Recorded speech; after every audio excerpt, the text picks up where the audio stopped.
Le marché immobilier, les amis, en France est en pleine récession et c'est vraiment pas beau à voir. Alors, on a eu 2 ans de hausse des taux d'intérêt pour contrer soi-disant l'inflation et le marché aujourd'hui tourne au ralenti. Alors, pour vous donner juste un ordre d'idée, le nombre de transactions immobilières est passé de plus de 1,2 million fin 2021, 1,2 million de transactions fin 2021 à seulement 793 000 en mai 2024. Et ça risque encore de baisser sous la barre des 750 000 avant la fin de l'été.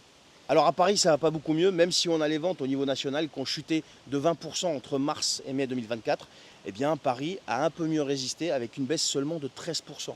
Ça reste mieux que le reste. Mais en plus, les prix restent quand même bien plus élevés qu'ailleurs en France.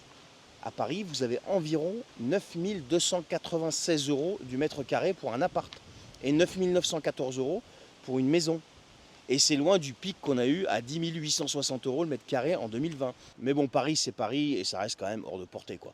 Faut pas se raconter l'histoire. C'est d'ailleurs la ville où les prix sont encore les plus fous. Mais encore plus cher que Paris intramuros, il y a Boulogne-Billancourt avec un prix moyen de 10 432 euros le mètre carré pour une maison. Tout ça pour dire que le marché immobilier, là, il est très très fatigué en France. On va voir ce que la rentrée nous réserve. Mais étant donné ce qui est en train de se passer politiquement, là, je pense que ça va pas aller beaucoup mieux. Bref, si ça vous intéresse, restez connectés, je vous tiens au courant parce que c'est mon métier depuis plus d'une vingtaine d'années. Allez, je vous souhaite une bonne journée.